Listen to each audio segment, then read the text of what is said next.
and I'm sure that Professor Badgett knows what she's talking about.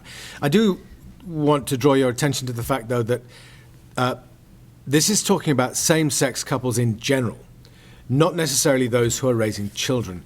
And one would want to be focused on the particular group that you're talking about. Now, are you familiar with evidence that wives spend money differently, or should I say that women spend money differently than men in terms of as it relates to children? I'm not familiar with research on that. But gender is also related to certain occupations, correct? There are certain occupations where some genders are more prominent than others, yes. Although this has actually changed dramatically over time. Gender is associated with educational opportunities, correct? I'm not sure that it's associated with opportunities. It may be associated in some context with whether or not people take advantage of opportunities. Men are more likely to perpetrate sexual abuse than women are, as a general characteristic, correct? That's correct. As a result, stepfathers are much more likely to be perpetrators of sexual abuse than stepmothers, correct? That's correct. And stepfathers are more likely than biological fathers to abuse their children, correct? I think that's correct too, yes. And stepfathers molest children at a higher rate than stepmothers, correct? Yes, correct. And molestation of a child negatively impacts the child's development, correct? It certainly can, yes. And there's evidence that men who are married to women, however, are less likely to drink heavily and less likely to gamble, correct?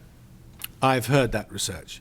It's obviously outside of my expertise, range of expertise, yes. When it comes to parenting skills and abilities, you're not saying that men and women are completely interchangeable, correct? What I'm saying is that where it comes to the aspects of parenting that affect children's adjustment, it's the same features of the parent's behavior that are important for their children's adjustment. I would like to direct your attention to page 225 of your deposition, in this case, lines 9 through 14. That's back to... Binder 1, Okay. testimony binder. Okay, number 1. What page was that? 225. Okay. And line 9. It says, let me make sure I'm in the right place here. All right, yes, line 9 through 14. Line 9 starts with my question. Is it your opinion that men and women are completely interchangeable in terms of parenting skills and ability? Answer. Well, I'm not saying they are completely interchangeable with respect to skills and abilities, and you gave that testimony. Right? I did. I continued for several paragraphs explaining what I meant. And we'll explore that in great detail today. Yeah, I just don't want you to lose sight of the fact that there is more. Well, you would concede that gender is a complicated variable and that it has ramifications for an individual's experiences from the beginning of their life, correct? That's correct. So, gender likely would be related to some of the processes related to raising a child, but not necessarily in a straightforward way, correct? Correct. And so, you think gender is one of those variables that can have ripple effects in a variety of different ways on the way in which people behave. And you can, in a variety of ways, affect the way they behave with their children, correct? It can, yes. Gender is something that actually has a wide range of effects on a variety of different levels of our behavior, correct?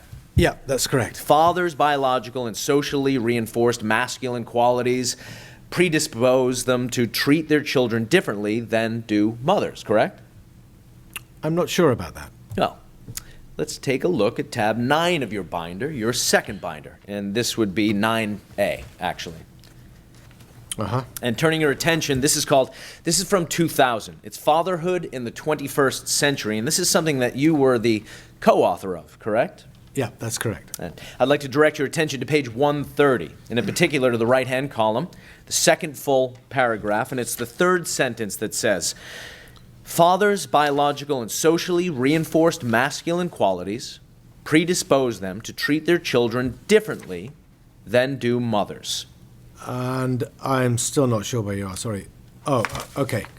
Second column. I have you now. Okay. And when you signed on to this paper as a co-author, you believe that to be true, correct? Well, I think this is referring to David Popenoe and describing his position here. Yes, and you believed it to be true, didn't you? I don't. I don't read it that way. I read it as a review which was trying to describe this position. We were supposed to be reviewing the contributions to the field over the previous decade. This was a Millennial Review article. And as you see, David Popeno's name is mentioned right at the end of this sentence, preceding the one that you just discussed. And you thought Mr. Popeno's contribution was significant enough to be noted in your review. Is that your point? He had made this point during the 90s, and yeah. Well, all right. Well, let's... Scholars like to be sure that they don't leave things out. Let me ask you this question. There is evidence that father absence has its greatest and most predictable effects when the father leaves earlier in the child's life, correct? Sorry, can you repeat the question? Sure. There is evidence that father absence has its greatest and most predictable effects when the father leaves earlier in the child's life, correct? Well, again, with the provisos around the term effect in that context, certainly you have a very different set of processes involved when you have something occurring very early in the child's life. You have longer periods of time involved. That's correct. The attachment between, there are studies that show that the attachment between babies and fathers is also strong, and that it might serve needs that are not met in the infant-mother relationship, correct? Well, certainly. I conducted a lot of that area of research on babies' attachments to mothers and fathers. And if you're talking about babies being raised in families with two parents, there's a significant amount of evidence that both of those relationships have an important impact on those children's development. And there is data that suggests that the differences between maternal and paternal behavior are more strongly related to either the parent's biological gender or sex roles than to either of their degree of involvement in infant care or their attitudes regarding the desirability of paternal involvement in infant care, correct? I think that's generally not the case. Well, let's look at tab 12, and this is attachment and affiliative systems. And I'd like to direct your attention to page 117. This is do you recall writing chapter 10 of this book, Effective Gender and Caretaking Role on Parent-Infant Interaction? Believe it or not, I do. Even though it was written in the late 1970s and published in 1982. Okay, let's turn to page 117. Uh-huh. And here you, as an author, wrote, the data suggests that the differences between maternal and paternal behavior are more strongly related to either the parent's biological gender or sex roles than to either their degree of involvement in infant care or their attitudes regarding the desirability of paternal involvement in infant care. You believe that at the time you wrote this, correct? I wrote this chapter describing a particular study that was conducted, as I said, in the late 1970s.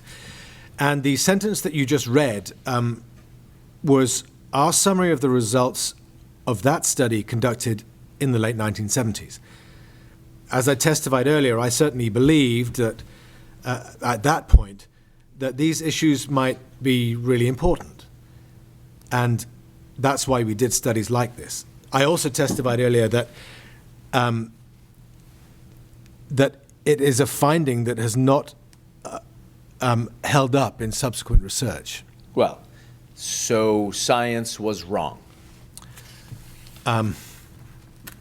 Science, as I understand it, is a cumulative process in which many individuals conduct many studies, asking lots of related and unrelated studies. And in that vast body of literature, you will certainly find cases where a finding is not replicated by other researchers. You will find cases where researchers find that one of their conclusions was distorted because of a particular measure they used and a particular procedure that they adopted. And that's why it's important to view it as a cumulative process, one where you could look at the big picture and the way in which multiple studies give insight into the conclusions that you want to reach. It's absolutely not the case that any particular study in and of itself is going to establish an important association. Both mothers and fathers play crucial and qualitatively different roles in the socialization of the child, correct? Well, both mothers and fathers can play importantly different roles when their children are being raised by two heterosexual parents, where both of those parents have significant roles in raising those children. And indeed, there are qualitative differences between the mother-infant and father-infant relationship, correct? Well, there are often qualitative differences between the ways in which mothers and fathers behave in interaction with their children, as I've testified earlier. Those differences don't always exist. There are many studies that don't show them.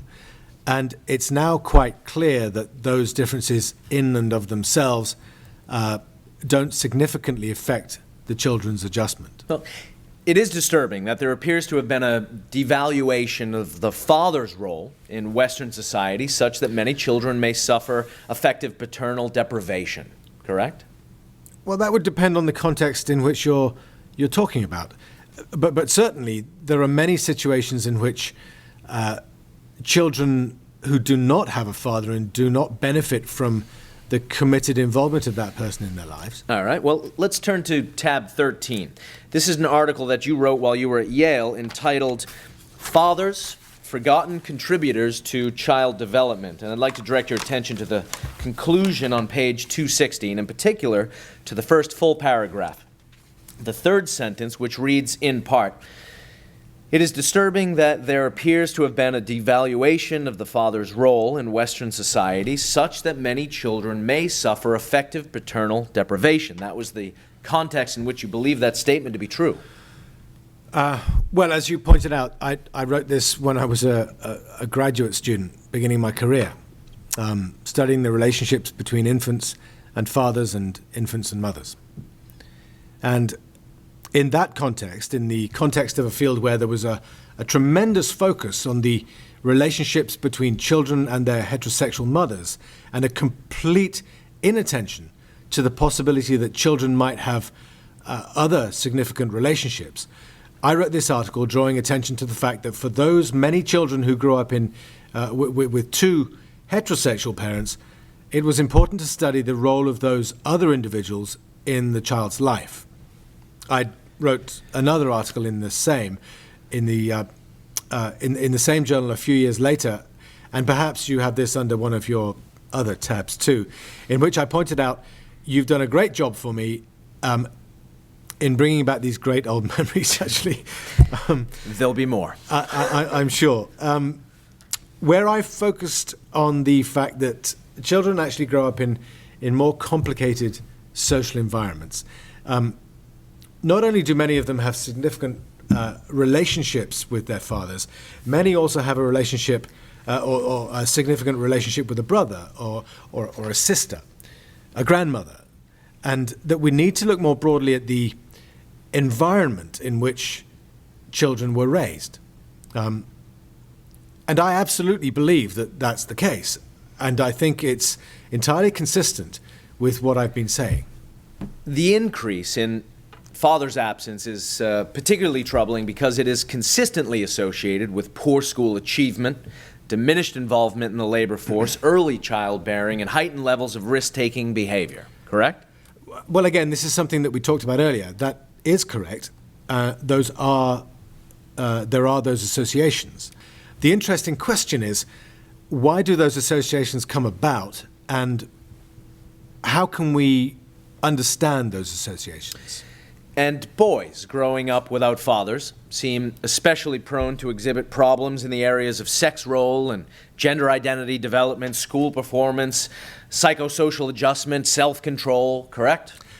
And I think some of those findings have held up, and some of those conclusions have not been substantiated by a lot of the recent research. Well, let's look at, just to make sure we're getting on the right page, on the right time frame. If you look at tab 15 in your binder, this is an article from 2000. Uh-huh. It's entitled Fatherhood in the 21st Century, and you were the co-author of that. Is that right? That's right. Yeah. Okay. If we turn to the second page, which is page 128, in the left-hand column, second full paragraph, the second sentence says, "Boys growing up with fathers seem especially prone to exhibit problems in the areas of sex role and gender identity development." Has that finding that was in your article held up?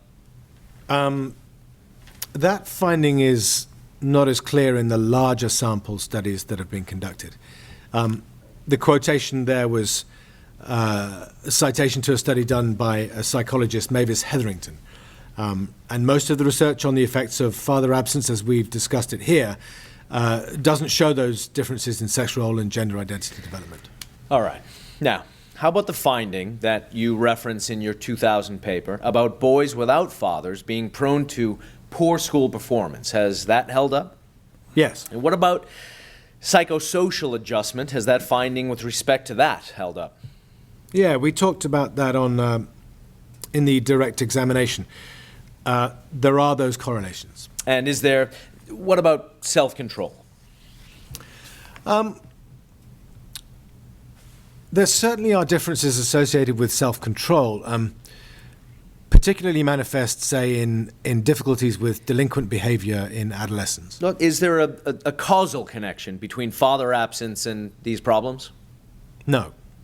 As I tried to explain earlier, the literature suggests that the processes, as I talked about, the quality of the relationship with the parents, the quality of the relationship between the parents, and the social, emotional, and economic resources available to the family are the most important factors in directly explaining those differences. All right. Now, you would agree that nurturant fathers may contribute greatly to the psychological adjustment of their daughters, correct? Yeah. And they may facilitate their happiness in subsequent heterosexual relationships. Yes. All right. And there is evidence suggesting that disturbed father-child relationships and the failure to achieve same-sex identification may be pathogenic. Is that correct? Can we take those two things apart? Sure. Just repeat them again for me. The first, in terms of the importance of a satisfying relationship with a parent, that's absolutely what I've been testifying, yes. I lost the second part of your... Yeah, the failure to achieve same-sex identification may be pathogenic, and there are some studies that suggest that. Well, I'm happy to refresh your recollection. Please. Let's look at tab 17. This is a book you edited entitled The Role of the Father in Child Development. This is the 1976 version, and page 21. The first full paragraph, it's the second to the last sentence, which reads, "On the other hand, both disturbed father-child relationships and the failure to achieve same-sex identification may be pathogenic." I see that sentence, yeah. And there are studies that support that, right? Well, again, as you pointed out, this is the chapter published in 1976, written, again, when I was a student.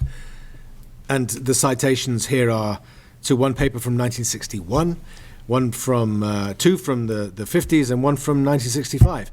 And we've had a lot of research since that was written.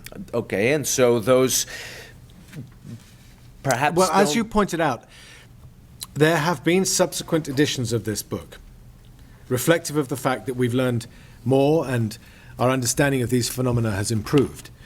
Would you agree that the importance of fathers in fostering academic success, particularly in their sons, is clearly relevant to intervention programs aimed at improving the intellectual performance of deprived children? There is a substantial amount of evidence, which I think I referred to, already showing that when children are living with or have two parents, it's important to get as much involvement by both of those parents. Children clearly benefit when they have two parents, both of whom are actively involved. And that's certainly true around school issues as well. Well, several studies have shown that fathers are more concerned than mothers about the adoption of cultural values and traditionally defined sex roles. Is that right? Well, that was certainly true of a lot of earlier research. I'm not sure about that today. And when I say I'm not sure about it, I can't think of much research on it, as I sit here. Moral development also appears to be affected by father absence, correct? There was talk about that early in the earlier literature. It's not something that has been explored as much more recently, but I suspect it's because researchers have shifted from focusing on some, a broad term like moral development to focusing more narrowly on something like encounters with the police or delinquent behaviors, say. Studies of father absence confirm that fathers influence sex roles, morality, achievement, and psychological adjustment, correct? Well, I think that's... It sounds like a relatively older conclusion about the initial work on this topic. Well, and if you... But you know, it's consistent with the overall notion that children who don't benefit from good relationships with their parents, who don't benefit from harmonious relationships with their parents, can have difficulties in their psychological development. Mr. Thompson, when would be a convenient time to take a morning break? This would be a delightful time to take a break, Your Honor. Very well, why don't we take until 5 minutes of the hour? Mr. Thompson, you may continue your cross-examination of the witness. Thank you, Your Honor. Dr. Lamb, there is evidence showing that boys growing up without fathers seem to have problems in the areas of sex role and gender identity, and there's evidence that comes from the 1990s on that issue, correct? I'm not familiar with the research on gender identity issues from the 1990s. Let's look at tab 19 of your book. This is the role of the father in child development, and this is your 1997 edition, right? That's right. If we turn to page 10, and we see in the second full paragraph, you talk with, and this is the second to last sentence in that paragraph. It's describing chapter 11 of the volume. You talk about boys growing up without fathers seem to have problems in the area of sex role and gender identity development, school performance, psychosocial adjustment, and perhaps in the control of aggression. And when you wrote this introduction to your 1997 book, you were describing the state-of-the-art literature, correct? Actually, if you look at this paragraph in context, it specifically refers to the early studies and cites then a number of studies, the latest of which were the Whitehead and Blankenhorn reviews that we talked about earlier. But it's a reference to the earlier studies. It's tried to pull into context the research. And absolutely, these topics are discussed by Hetherington and her co-author. And discussed. You intended your 1997 book to be up-to-date and current, correct? I intended it to be up-to-date and current and to put the results in context. And this paragraph clearly tries to put into context the early father absence studies. That's to quote from the previous sentence. Now, there is increasing evidence that the relationship with the father may have an especially long-term impact on the child's adjustment, particularly as he or she starts to establish mature romantic relationships in adolescence, correct? It is correct that children who grow up in heterosexual families do benefit in those regards when they have a good relationship with their fathers. And contrarily, that there may be difficulties when they don't have a good relationship. That is absolutely correct. And they have some fairly long-term associations between the quality of the relationship that young children have with their fathers and the way that they interact as young adults with their own peers, correct? Yeah, that's correct. If you look at children being raised in those sorts of families, the equality of the relationships that the children have with their parents have long and short-term influences on their development. Now, our expert in this case, Dr. David Blankenhorn, wrote a book, Fatherless in America, correct? That's correct. And you've read that book, yes? A very long time ago, yes. But I have read it, yes. And you wrote a review of it, correct? I did. And you thought it was easily the most interesting, provocative, and eloquent piece of social commentary published in 1995, correct? Okay. I'm glad that I did say that because I recall it being and he certainly perceived it to be a rather negative review of his book. I'm glad that I couched my comments positively, politely. Let's see how you concluded your review, which is behind tab 21. And you concluded by saying it, meaning the book, deserves to be widely read and thoughtfully discussed. You recall saying that? Well, I can see it here, yes. Your Honor, we move the omission and we ask the court to take judicial notice of DIX 103. I assume no objection, Mr. McGill. No objection. Exhibit 103. Very well. And you would concede, in terms of your current view, you would concede for children who have two parents. Those two parents are often quite different in a number of different ways, correct? Yes. And some of those differences between the parents may be related to their gender, correct? Some of them certainly may be, yes. And the point you would want to emphasize is it's probably beneficial for children to have relationships with people who are different, correct? Yes. The point that I've made repeatedly over time is that children benefit from having good quality relationships. But the more people you have deep, intimate relationships with, the better. The broader the range of important experiences you can learn. That's certainly true. You would concede that it's not irrelevant for a boy to have a role model insofar as his development is concerned, correct? You said irrelevant, sorry? Sorry, maybe I misspoke. You would concede that it's relevant for a boy to have a male role model, correct? Both boys and girls do copy other people in a variety of ways.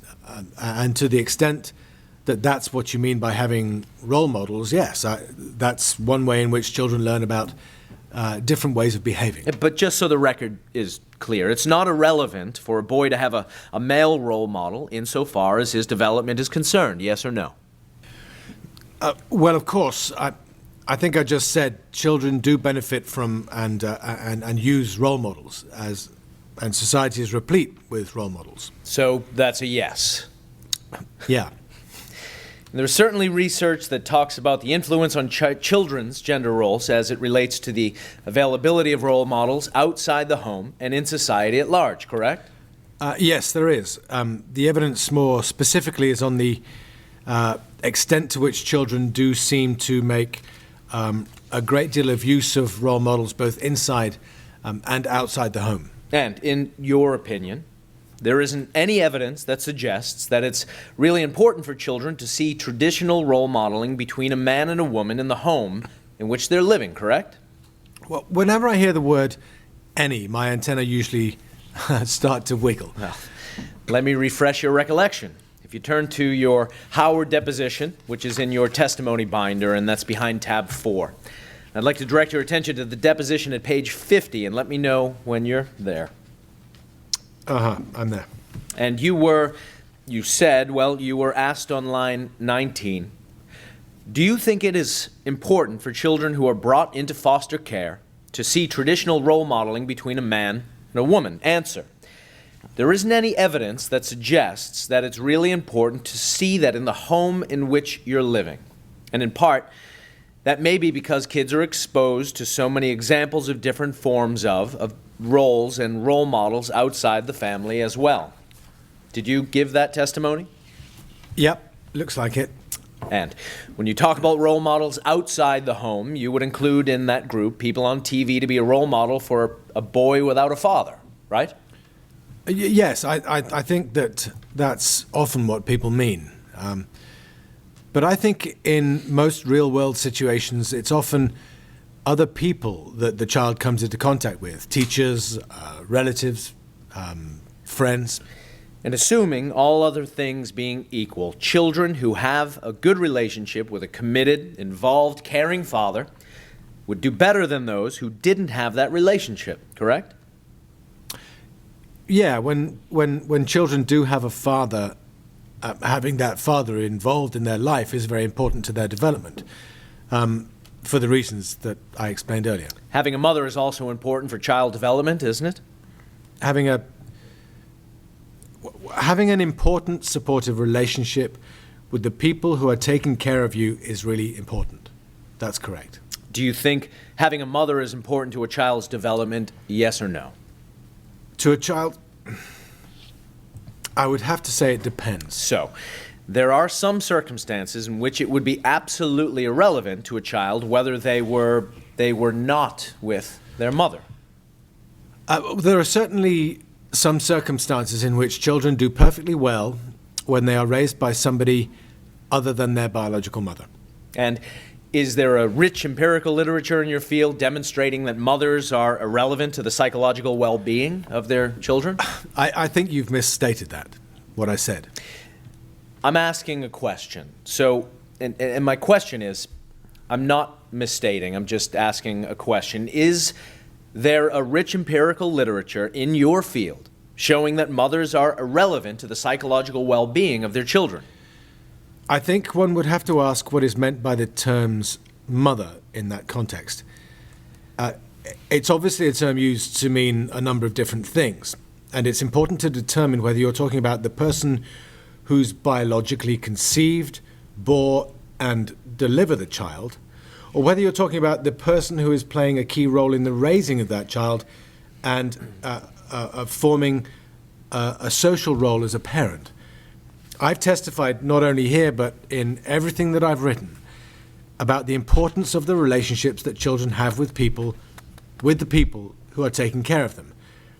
And certainly when that person is a woman and is identified as a mother, that relationship is supremely important, a supremely important element in shaping their child's development.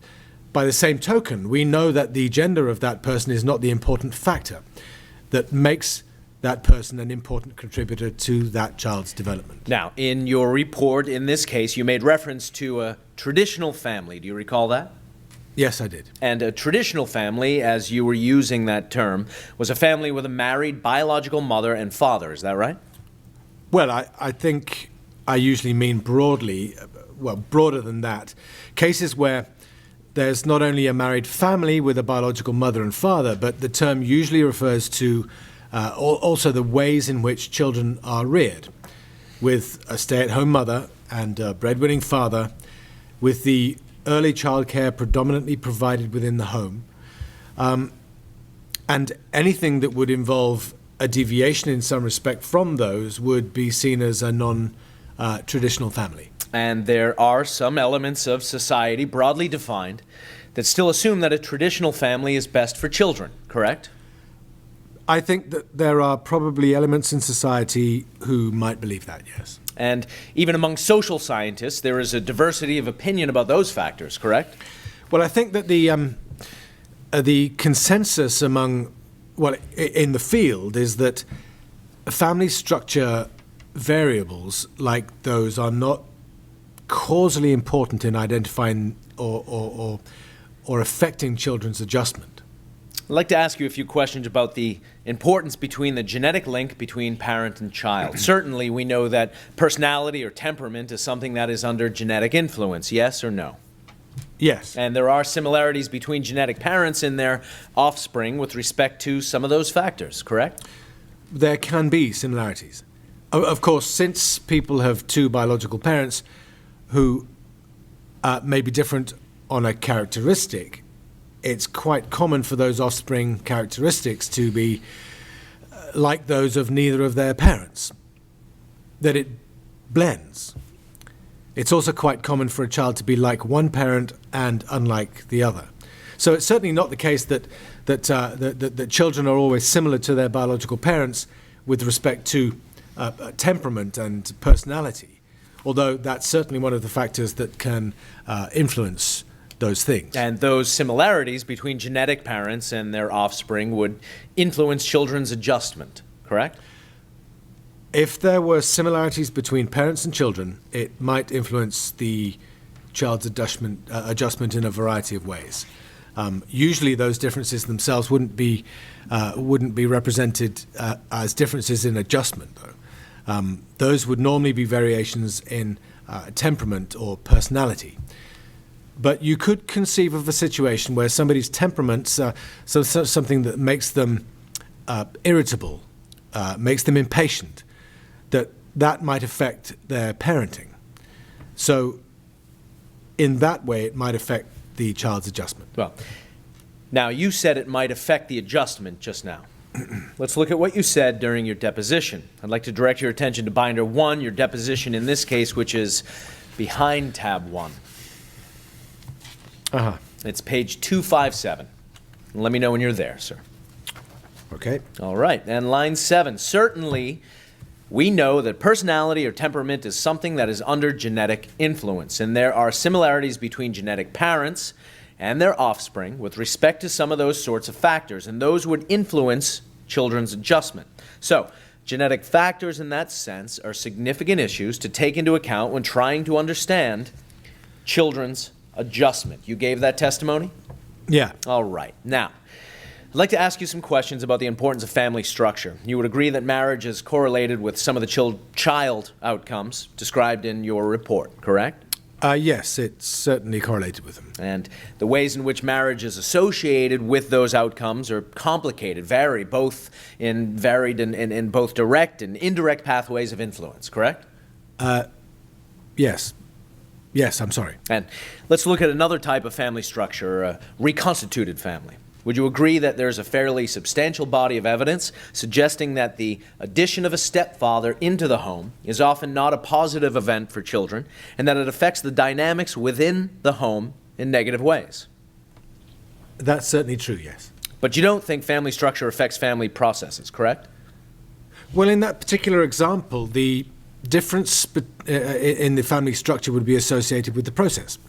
That is, the entry of the stepfather in trying to establish relationships with the children would be set in various kinds of important relationships that may have both positive or negative influences. It changes the dynamics of the relationships between the resident mother and the child as she tries to change the dynamics within that family. So in that situation, there clearly would be a correlation between the structure and those important processes. Well, do you think that that family structure matters, as between a married biological family and a cohabitating family, those two structures would have an impact on the process of raising? Well, you have to look at the processes and have to understand what is happening in those different families. As you know, the evidence shows that it's those within the family, within the family processes, that are ultimately important in shaping those children's adjustment. So, as between a married biological family and a cohabiting family, you don't think that family structure affects family processes, correct? Well, it may be correlated with family processes. And I just tried to explain what I meant by that in my response to your previous question. Well, just to refresh your recollection, I'd like to turn your attention to the deposition in the Cole case. This is a deposition you gave about 5 weeks ago. Is that right? Or 4 weeks, yeah. Yeah. Recent. Okay. This is behind tab 3, page 93, and tell me when you're there, Dr. Lamb. I am there. Okay, it says, how does the married biological family structure affect family processes? This is line 15, sorry. How does the married biological family structure affect family processes in a way different from cohabiting couples where only... I'm sorry, I can't find the site. Page 93? Yes, line 15 of the Cole deposition. Yeah, I have line 15 as in the middle of an answer by me, but so maybe I've just got something wrong. Page 93? Yes. Which is on transcript page 24. Yes, sir. Well, we can return to that. Maybe at the break I'll check and make sure our binders are all on the same page. But it was a question that actually started on line 13. Oh, okay, now I have it. Okay. You have it now? Yes, sorry. All right. So as I was saying, line 15. How does the married biological family structure affect family processes in a way different from cohabiting couples where only one parent is related to the child affect family processes? Objection. Form. Answer. I don't think family structure affects family processes. You gave that testimony, right? Yes. Okay, now, if we were to randomly look at 1,000 married heterosexual couples and then compare them with a random selection of 1,000 cohabiting couples, you would find a difference if we didn't hold constant for other factors that are related to relationship quality, correct? You said if we did not control for those? Yes. Yes, you probably would. I'd like to direct your attention to Binder 2, tab 22. This is a report by the Child Trends Research Group, and it's written by Kristin Anderson Moore, and she works at Child Trends and has a. Were you aware that she's won the American Psychological Association's Distinguished Contribution Award? I wasn't aware of that, but I'm pleased. She certainly deserves it. Your Honor, we'd ask the court to take judicial notice of DIX 26. We object, Your Honor. This is an article that was relied upon by their expert, Dr. Lauren Marks, who they have withdrawn as a witness.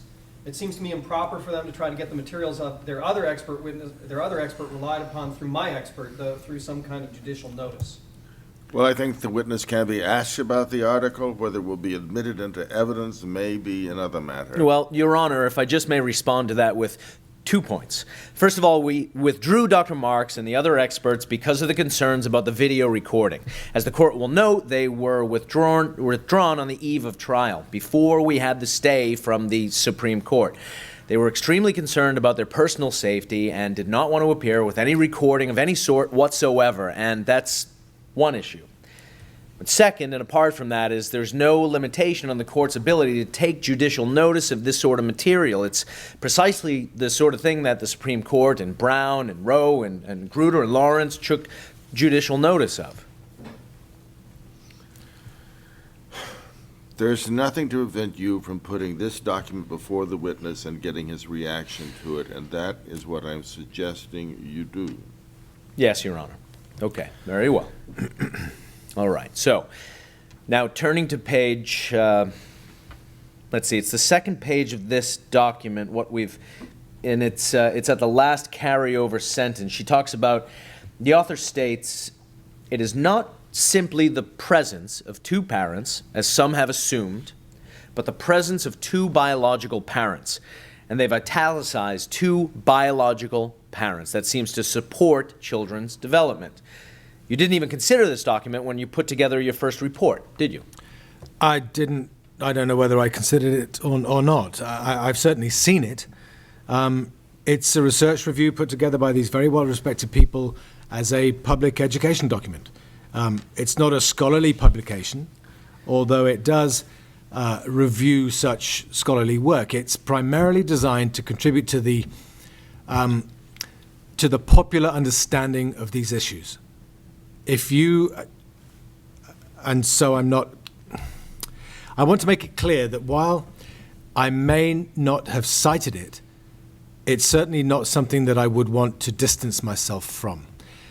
It's also clear that what it provides is a review of the research on the adjustment of children being raised by heterosexual parents.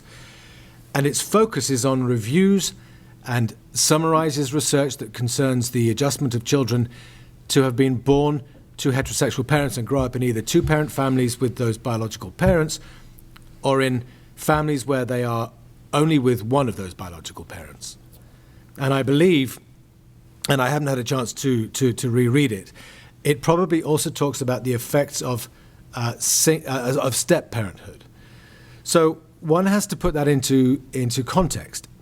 And in that context, I think that particular summary statement that you read seems to be a reasonable summary of it. And I would say that this article uses casual language probably more often than I think is warranted. And I suspect that that's because it was written not for an academic audience, but primarily as a public education document. Your Honor, we would renew our request that the court take judicial notice. And I would like to add that this is a material that Mr. Blankenhorn considered and will testify to. Mr. McGill and his colleagues will be able to cross-examine Mr. Blankenhorn about this, so we'd renew our request. Very well. Thank you, Your Honor. Now, Dr. Lamb, I'd like to turn your attention to the next tab in Binder 2, tab 23. This is an article entitled, The Impact of Family Formation Change on the Cognitive, Social, and Emotional Well-Being of the Next Generation by Paul Amato. Professor Amato is well respected, is he not? He absolutely is, yes. This is DIX 2, Your Honor. We'd request that judicial notice be taken of DIX 2. Very well. And Professor, Dr. Lamb, turning your attention to page 89 of this document and to the bottom of the left-hand column where it says, and let me know when you're there, So I'm having trouble. It's 89, bottom of the left-hand column. Yes, sir. The general conclusion? Yes, sir. Right. Yeah. It says, research clearly demonstrates that children growing up with two continuously married parents are less likely than other children to experience a wide range of cognitive, emotional, and social problems, not only during childhood, but also in adulthood. Do you agree with that statement?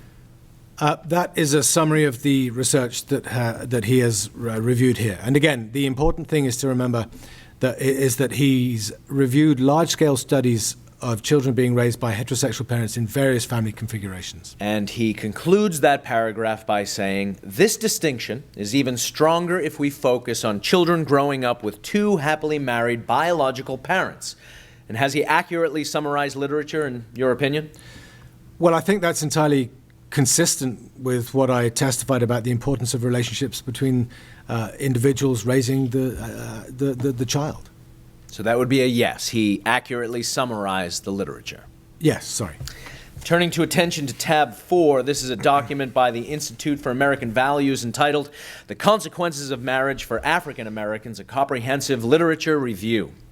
And it's DIX 107. Your Honor, we'd ask the court to take judicial notice of this document. Your Honor, we object. This, again, like the Child Trends Kristin Moore document, is a document that was relied upon by Professor Marks. We object to its being admitted as substantive evidence. If the court wishes to take judicial notice of its existence, it can, of course, do that, but we do object to its admission of substantive evidence for the truth of the matter asserted in the document. Well, Your Honor, we would say, as we've said before, that the judicial notice provisions permit the court to take cognizance of these documents for the truth of the matter asserted, which is what the Supreme Court has done many times. I'll take judicial notice of the document. You can inquire of the witness with respect to whatever portion of it you wish to do. I appreciate that, Your Honor. Okay. Turning your attention to page 54, Dr. Lamb, let me know when you're there. Okay, 54.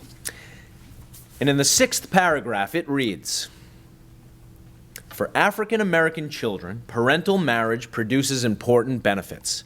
Black children of married parents typically enjoy better infant health, receive better parenting, are less delinquent, have fewer behavior problems, have higher health esteem, are more likely to delay sexual activity, and have moderately better educational outcomes. These findings almost certainly reflect more than correlations. Marriage itself appears to be contributing strongly to better outcomes for black children. Does this statement accurately summarize the state of the literature on African American families? I wouldn't want to say that I'm familiar with all of the research on African American families, and I'm not familiar with this particular report, so I don't know what research what research it summarizes. Again, I would suggest that it is on rather shaky grounds when it proposes the fact that this likely reflects more than mere correlations. I'd like to turn your attention to your next tab in your binder, which is DIX 113. This is an article by William Doherty and others entitled Responsible Fathering, an Overview and Conceptual Framework. And Professor Doherty is well respected, is he not? Yes. Your Honor, we'd ask the court to take judicial notice of DIX 113. Very well. All right, and turning your attention, Dr. Lamb, to page 286 and the right-hand column, the authors conclude in the last sentence in that second full paragraph on the right-hand column, we conclude that in practice, the kind of mother-father relation... Sorry, I don't know what's the matter with me today, but I keep on not finding your things. We're in the right-hand column on 285. 286. Okay. And second full paragraph. Yeah. And then the last sentence, or last two sentences. Are you there, sir? Okay, yes, I'm sorry. No problem. We conclude that in practice, the kind of mother-father relationship most conducive to responsible fathering in contemporary U.S. society is a caring, committed, collaborative marriage. Outside of this arrangement, substantial barriers stand in the way of active, involved fathering. Does this statement accurately summarize the literature? It accurately summarizes the literature that they're talking about, which studies, which is studies of heterosexual parents raising children. Yes. All right. And let's turn to the next tab in your binder, tab 26. This is another report by the Institute for American Values. It's DIX 38. We'd ask the court to take judicial notice of DIX 38. Very well. I'm turning your attention, Dr. Lamb, to page 32 of this report under the conclusion. Are you there? Yeah. Okay. It says in the second paragraph under conclusion, but marriage matters. Children in average intact married families do better than children in average single and step-parent families. Do you agree with that statement? On average, yes. I think it's true, Okay. as I testified earlier. I'd like to direct your attention to the next tab in your binder, 27, which is DIX 121. This is a document from the Progressive Policy Institute entitled... Before you go on to that, Yes. let me ask the witness. With reference to the statement that counsel has referred you to in DIX 38, is that statement based upon evidence drawn from opposite-sex couples? Not to my knowledge. So this would include same-sex couples? I believe it does not. Does not? Correct. I'm sorry. So it would be based solely upon evidence drawn from studies of opposite-sex couples, is that correct? I believe that's true, yes. I'm not familiar with this document, but it's the Institute for American Values. It's a lobbying group that promotes a particular view of marriage. And most of their focus has been on promoting marriage among heterosexual couples. And I believe that the research that they reviewed, as I quickly spin through it, seems to involve studies of such families. Well, now you say this is a lobbying group. I'd like to direct your attention to the second page of this document. It says, this statement comes from a team of family scholars chaired by Brad Wilcox of the University of Virginia. And the University of Virginia is a distinguished university, is it not? Yes, it is. And William Doherty, who you just said is well respected, also was a co-author, correct? Was he? But if you say so. And it also lists Norval Glenn of the University of Texas. He's highly regarded in this field, is he not? I think he's regarded highly in his field, yes. He's quite ideologically committed. But he's highly regarded as a talented sociologist, is that correct? I'm not a sociologist. I've certainly heard his name. Okay. Are you familiar with the sociological literature on parenting, or are you focused only on the psychological literature? No, I've tried to cover the sociological and demographic literature as well, as you know from our previous discussions and from my report. Well, let's turn back to DIX 121, which was behind tab 27. It's Putting Children First, a progressive family policy for the 1990s, and it's DIX 121. We'd ask the court to take judicial notice of this document. Very well. And turning to page 2, Dr. Lamb, in the second full paragraph, second sentence from the bottom, it says, as we will see, a large body of evidence supports the conclusion that in the aggregate, the intact two-parent family is best suited to the task of, it is as to this task, but it's raising children. Would you agree that the intact two-parent family is best suited to the task of raising children? Well, I think it depends. If you're talking about again, this is making reference to the research we've talked about a lot today, showing that on average, children being raised by two married heterosexual parents do better than children being raised by a single or a divorced heterosexual parent. I'd like to direct your attention to tab 28, which is Growing Up with a Single Parent. What Hurts, What Helps, by Sarah McClanahan and Gary Sandifer. Sarah McClanahan is a professor at Princeton University. Is that right? Yes, she wrote this when she was in Wisconsin, but she's at Princeton now. And she's very highly respected in her field. Is that right? Yes. And this is DIX 124. We'd ask the court to take judicial notice of DIX 124. Very well.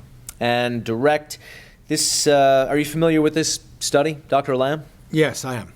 And this was based on a very large set of data, is that correct? That's correct. And turning your attention to page 1, the italicized portion. Yeah. Okay, in the second paragraph, the italics start. Children who grow up in a household with only one biological parent are worse off, on average, than children who grow up in a household with both of their biological parents, regardless of the parent's race or educational background, regardless of whether the parents are married when the child is born, and regardless of whether the resident parent remarries. And is that an accurate statement of the literature? That's an accurate summary of the studies that they did here, which involved comparing children being raised by heterosexual parents in different family configurations. Do you know of any study of comparable size that reaches a contrary conclusion? No. And I'd like to direct your attention to tab 30 in your binder, and this is entitled Adolescent Well-Being in Cohabiting, Married, and Single-Parent Families. It's DIX 21, and it's produced by Wendy Manning and Kathleen Lamb. I take it that's no relation. No relation. Okay. And, Your Honor, we'd ask the court to take judicial notice of DIX 21. Very well. And this was, you can see in the second sentence, Dr. Lamb, this has a sample size of 13,231 families. Is that right? Well, that was the sample size for the whole of the that health sample. Okay. There weren't that many being raised by cohabiting or in step families. And turning your attention to page 890 of this document under discussion, it states in the second sentence, adolescents in married, two biological parent families generally fare better than children in any of the family types examined here, including single mother, cohabiting stepfather, and married stepfather families. The advantage of marriage appears to exist primarily when the child is the biological offspring of both parents. Do you know of any study of comparable size that reaches a different conclusion? Now, all of the literature using these sorts of... Well, give me a yes or no, please, and then you can go on. Well, no. All of the research on... Well, I was trying to give you a broader answer. That all of the research that involves focusing on children raised by heterosexual parents in different family configurations gives you essentially the same conclusion. Now, I'd like to direct your attention to tab 31. And this is a document co-authored by Sarah McClanahan of Princeton University and Cynthia Harper. It's called Father Absence and Youth Incarceration, and it's DIX 116. Your Honor, we ask the court to take judicial notice of DIX 116. Very well. And turning your attention, Dr. Lamb, to the first page, page 369. It says in the fourth, starting in the fourth sentence, results from longitudinal event history analysis show that although a sizable portion of the risk that appeared to be due to father absence could actually be attributed to other factors such as teen motherhood, low parent education, racial inequalities, and poverty, adolescents in father-absent households still faced elevated incarceration risk. The adolescents who faced the highest incarceration risk, however, were those in step-parent families, including father-stepmother families. Do you know of any study of equal size to this one that reached a contrary conclusion? No. All right. With the same qualifications. I'd like to direct your attention to tab 32 in your binder. This is a study of Susan Brown entitled Family Structure and Child Well-Being, the Significance of Parental Cohabitation, DIX 8. Your Honor, we'd ask the court to take judicial notice of DIX 8. Very well. Turning your attention, Dr. Lamb, to page 364. And I should first ask, this was a very large sample size, is that right? Well, it was drawn from a large national sample, but I think the actual study focuses on a relatively small number of individuals. Is that a potential problem? No, it's not a potential problem. I'm just clarifying in response to your question. Okay, now, under discussion, the left-hand column, this is a very long paragraph. Wait. What page? Sorry, Your Honor, page 364, left-hand column.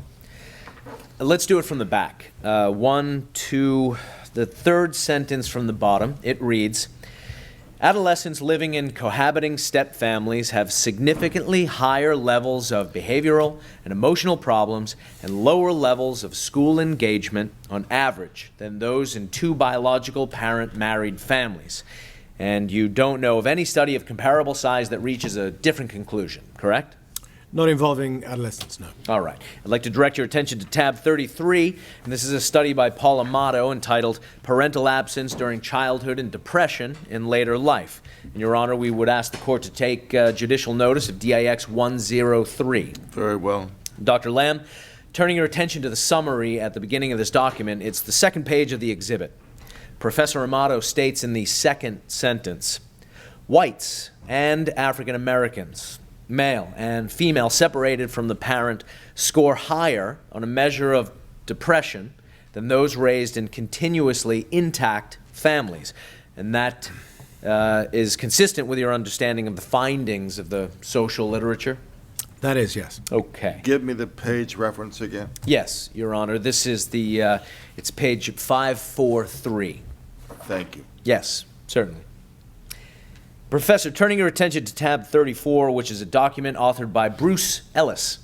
It's called Does Father Absence Place Daughters at Special Risk for Early Sexual Activity and Teenage Pregnancy? And this is DIX 114. Your Honor, we ask the court to take judicial notice of DIX 114. Very well. If we look at the first sentence of the summary on the next page, which is page 801, do you see, Dr. Lamb, that it says, the impact of father absence on early sexual activity in teenage pregnancy was investigated in longitudinal studies in the United States and New Zealand. And those numbers of 242 and 520, that represent the sample size. Is that right? That's correct. All right. And then I'd like to direct your attention to page 818.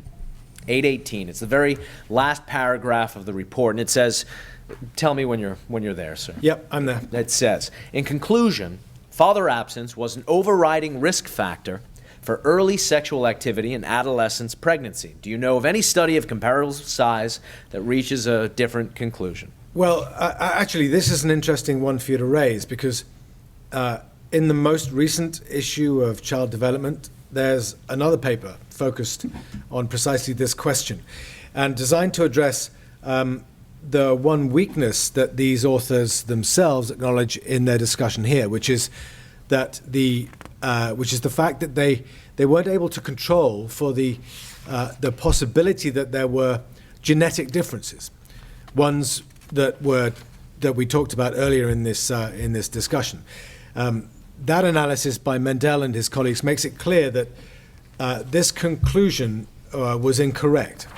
And that those differences had not to do with the father's absence, but with the differences in the inherited dispositions of the individuals in the study. And was that study of comparable size the one, do you know what the sample size was? I don't remember the sample size now. All right. I'd like to direct your attention to the next tab, which is tab 35. This is a document entitled The Prevalence and Seriousness of Incestuous Abuse, Stepfathers versus Biological Fathers, DIX 133. And it's authored by Diana Russell. Your Honor, we'd ask the court to take judicial notice of DIX 133. Very well. And turning your attention, Dr. Lamb, to the first page of the report in the abstract, it states, an analysis of interviews obtained from a random sample of 930 adult women in San Francisco revealed that 17%, or 1 out of every 6 women who had a stepfather as a principal figure in her childhood years was sexually abused by him. The comparable figures for biological fathers was 2%. Do you know of any study of comparable size that has reached a contrary conclusion to this one? Well, there's been much more work on the incidence of sexual abuse. This was an early study, and none of it contradicts the conclusions that the girls are at greater risk of abuse by stepfathers. But I think the specific figures have been put into question. All right. With the court's permission, we'd like to pass out volume 3 of our binders.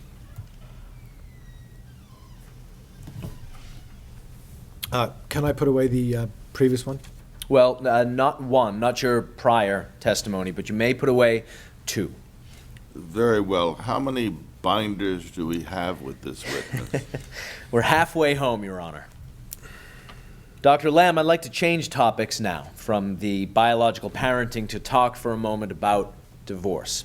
Divorce typically has a painful adverse effect on mothers, fathers, and their children, correct? That's a correct summary, yes. Isn't it true there is a substantial evidence that children with divorced parents score more poorly than do children with married parents with respect to many aspects of psychological adjustment and well-being? On average, yes. That's what I testified earlier. And unfortunately, stepfathers typically do not develop authoritative relationships with their children either, so most of these children are doubly disadvantaged, correct? That is often the case, yes. On average, children whose parents were divorced are more likely to be maladjusted than children whose parents have not divorced, correct? Yeah, that's correct. Many gay fathers have children in the context of heterosexual relationships before coming out, correct? Yep, that was certainly true. I'm unclear to what extent that is the case today. Difficulties faced by their children involve coming to terms with the sexual orientation of their fathers, correct? That's certainly reported in some cases, yes. And the majority of lesbian couples who have children have them as a result of heterosexual relationships, correct? Again, I think that used to be true. I'm not in possession of the data to suggest whether it's still the case today. For those whom it is true for, those children would have suffered the trauma of divorce or the death of a parent, correct? Presumably so, yes. Now, I'd like to switch gears again. You've talked about the rich literature of same-sex parenting, and I want to delve into exactly how rich this literature is and start with some general questions. It's sort of standard practice within a study to look closely at the sample and closely at the methods, correct? Yes. Any individual small study is always potentially suspect, correct? I would say that any individual study is always potentially suspect, yes. And if a study takes who's ever available, you would call that a non-random sample, correct? Yeah, that's right. None of the studies on gay parenting rely on a random sample of the gay and lesbian population in the United States, correct? Well, that's not entirely true, no.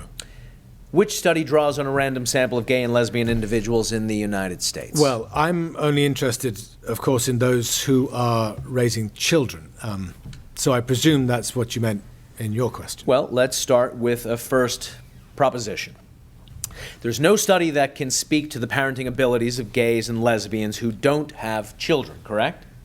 In the entire United States? Right. Not that I can think of, no. Okay. And with respect to those same-sex couples who do have children, is there any study that purports to be a random sample nationally of same-sex couples in the United States? Well, the closest that would come would not be a random sample. It would be an analysis of the U.S. Census data. That doesn't have to be a sample. It includes the entire population. And there are now data drawn from the U.S. Census with respect to children's adjustment in the care of gay and lesbian parents. Yes, but they don't purport to be a random sample of the entire U.S. population of same-sex couples, correct? No, you don't have a random sample when you sample the entire population. You have the population. Right. A random sample of that population, none of them purport to do that, do they? I think most of us would consider this to be better. Yeah. Which study purports to be a random sample of the entire population of same-sex couples in the United States with children? I said I don't know that there is one that is a random sample of all gays and lesbians in the United States. Well, my question just now was gays and lesbians with children. Correct. Okay. Do you know of any study that purports to reflect a random sample of all gay and lesbian couples in the United States who are raising children? Yes or no? We may be getting confused, and I don't want to be argumentative here. We have one study that involves looking at all gays and lesbian couples in the United States raising children. So it's not a sample, it's a population analysis. And we have another series of studies conducted by Wainwright and Patterson that involves a focus on children being raised by lesbian mothers drawn from a nationally representative sample of teenagers, 12 to 18 years old, in the United States. So it's not representative of all gays and lesbians raising children. It's representative of that population with children in that particular age range. And which is the study that is drawn from the U.S. Census data? It's a study by Rosenfeld, which is to appear in a journal called Demography. Which is to appear in a journal called Demography? That's correct. So that's not something you've disclosed in your expert materials in this case, correct? I don't think so, no. Now, do you know what percentage of male same-sex couples in the United States have a child? Well, there are varied estimates out there, and I'm not, I mean, the figure comes to mind is somewhere around 20%, but I'm not sure of that particular figure. Okay. Well, let's look at tab 38 of your binder. This is PX1030. It's an APA policy statement on sexual orientation, parents, and children. And it says in the first sentence, many lesbians and gay men are parents. In the 2000 U.S. Census, 33% of female same-sex couple households and 22% of male same-sex couple households reported at least one child under the age of 18. So that's consistent with your understanding. Yes. Sorry. And there's most of the studies listed in your materials considered addressed lesbians. Is that correct, as opposed to gay men?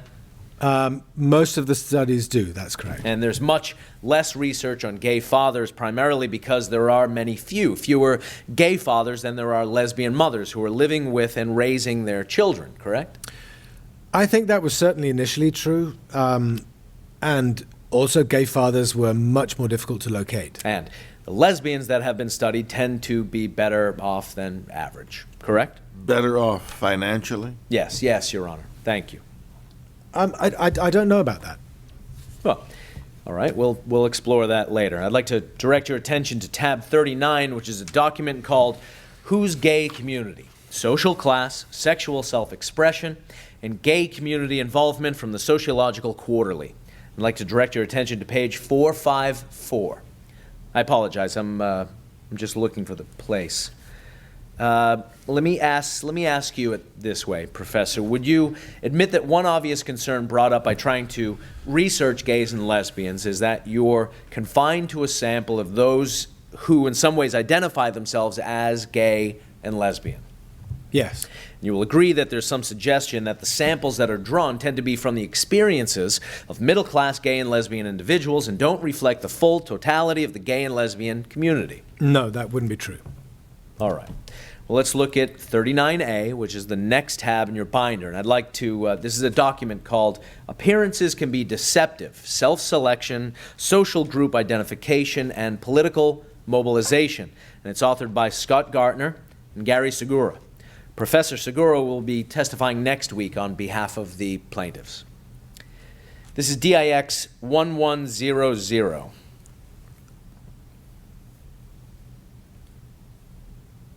Just give me one moment.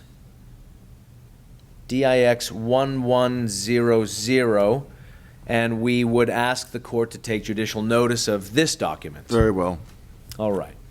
And turning to page 133, and let me know when you're there. Yes. Okay. Specifically looking at the second to last paragraph where it says full paragraph. And this is in the third full sentence. It says, if the ability to mobilize is one of the incentives for identification, then the individuals... Yes, okay. If the ability to mobilize is one of the incentives for identification, then the individuals we observe from invisible groups are likely to be more politically active than visible groups. That is, there is a selection effect. Those repressed invisible minorities who allow us to see them do so for a reason. And this reason tells us something about their likely behavior. Isn't Professor Segura right about this point, that the sorts of individuals who are willing to step forward and volunteer to be in these studies are not necessarily representative of the overall gay and lesbian community? Well, I obviously don't know this literature that's being discussed here. I'm here to talk about child adjustment. And as far as I can tell, this paper has nothing to do with parents. Certainly gays and lesbians who are raising children are already visible. And those groups tend to be of the ones that I've been concerned with. Yes. All right. Well, now let's turn to tab 41 of your binder. And, Your Honor, we're at a logical breaking point, but I'm happy to continue on whatever the court's pleasure is. A logical breaking point is as good as any. Why don't we then logically break for lunch, and I'll see you at 1 o'clock. Thank you.